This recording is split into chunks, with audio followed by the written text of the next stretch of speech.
One of the things that you did was for the international for 2019, you actually stepped out, and I didn't see a reason why other than it was some mental and physical means. Can I ask what happened? Because that seemed like a pretty big deal. Because the TI is huge, arguably Yeah. the biggest thing for esports, in my opinion, as far as like grandeur and scale and prize pool. I would say that's probably the biggest thing that's out there. Yeah. So, you know, I went through more. Well, yeah. So, gosh, where do I start? Last year, Jeff and Control Robinson passed away, and that had a very profound impact on me in a lot of ways. And not only was I very good friends with Jeff, and not only did we work on a lot of projects together, we've had a long, long history together, but I also work very closely with his wife, Anna. And I found myself in really a situation that I've never been in before, where I had this friend who passed away, and in the same sort of moment, I have this friend who needs all the support that I can possibly give them. Yeah. So like I'm Anna's manager at Twitch. So, my number one concern over the course of many months was actually that Anna is okay. And so that meant buckling down and taking care of a lot of stuff at Twitch, and sort of carrying two jobs. Okay. And that meant making sure that like mentally she was doing okay. And I think during that time I really made a subconscious decision to like not truly grieve for Jeff the way that I needed to grieve. Hmm. And again, it was like supporting Anna, supporting my other friends, and I didn't really support myself during that time. So just kind of coming out of that, right? We're on kind of the tail end, a few months have passed, and I actually went to Sacriel and Shannon's wedding. And let me tell you, it was magical, and it was inspiring, and it felt amazing to like watch these two, people who I absolutely adore, finally tie the knot. It was in frickin' England on the countryside. It was unbelievable. Hmm. So if you can imagine like my chemistry at this time, where like I am deep down inside, I am carrying this like really dark cloud that I Yeah. have chosen to not let out. And then I went through this like week of almost euphoria, right? It was 100%. It was like better than the best drug that you could take. It's like seeing two people I love, super happy, celebrating with all these other people that I adore. And like, when it went, like literally the day after it was over, I just imagine like the dopamine in my body like hitting an all-time low, and at the same time the black cloud began to be like, hey, we like remember me. And it was a moment of reflection, and it hit me mentally very, very, very hard. Hmm. And it hit me mentally so hard that like I was experiencing physical symptoms. Like Yeah. I was experiencing weird chest pains and headaches, and pain in my legs, and anxiety, and not being able to sit in the same like spot for a long period of time. And so I was supposed to come home from the UK. I had like 24 hours at home, and then I was supposed to go to San Francisco so I could go to Yeah. China for TI9.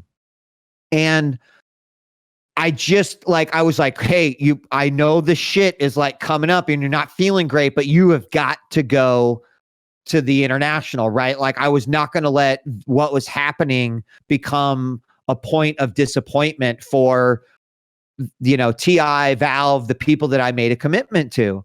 So I was like, fuck it, this is going to be hard, but I was home. I literally got home, took a shower, packed, and left for the airport. And like, I was on the plane, and oh my gosh, like imagine I was just in this flying metal tube with my own thoughts. Oh my And I gosh. landed in San Francisco, and I'm just like, man, I'm like physically not feeling well. And dude, I actually was in an Uber going to the Twitch office, and I thought that I was going to die in that Uber. I had just a full blown, just crazy panic attack with literally no one there to help me work through it. And I remember, like, I can remember exactly where we were on the 101 driving north, what I could see, where we were at. Cause I remember thinking to myself, oh my God, I have like 20 minutes left in this Uber. And I was convinced that I was like having a heart attack. So I, at that point, really started having to like have real conversations with myself about like, is this safe for you to go, like both mentally and physically? So I like saw the doctor and explained, and I talked to my wife, and I talked to a few of my close friends at Twitch. And you can imagine that I also then started going through anxiety because I'm like, oh my God, like I do not want to disappoint Hotbit. I don't want to disappoint Purian Flat. I don't want to disappoint, Bruno and Valve and, Dota fans. And so I was like going through that. And I finally just came to this point where I'm like, I need to make a decision that is the right decision, that is beneficial of my health. And I need to have confidence that these people know that this is not normal, and that I wouldn't just flake out on someone and decide not to go. And so,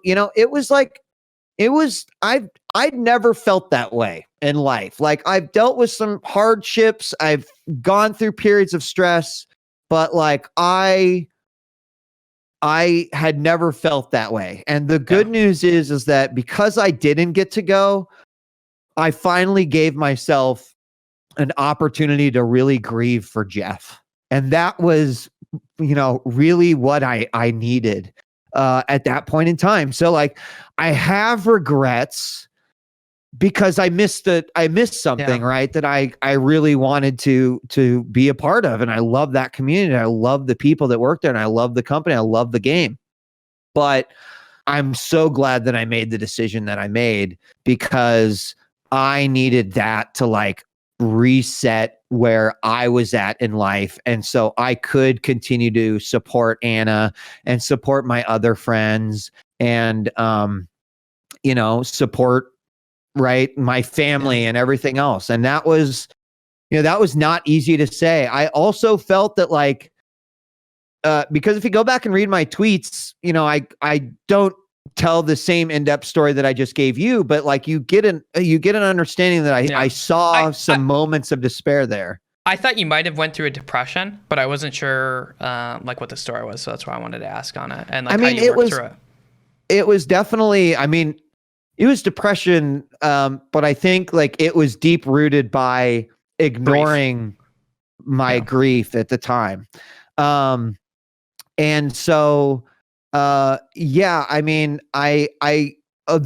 other thing I was going to say is that I really wanted to try to use the opportunity to be an example that it's okay to talk about this stuff, and it's okay to say I can't do this work, or I shouldn't do this work, or I need to put myself first. Because as someone who works in creator development, I see a lot of the opposite happen where, I get worried about creators sometimes, like not dealing with some of their emotions or compartmentalizing things, or, not even being comfortable talking about, the things that they're going through. And so I am proud of that moment, because I think it would be easy for me to just say, hey, due to some unforeseen circumstances, but I wanted people to know, like, I made this decision because I felt like it was serious enough that it was going to affect my ability to do work and, frankly, like my future. And so, all in all, I look back on that and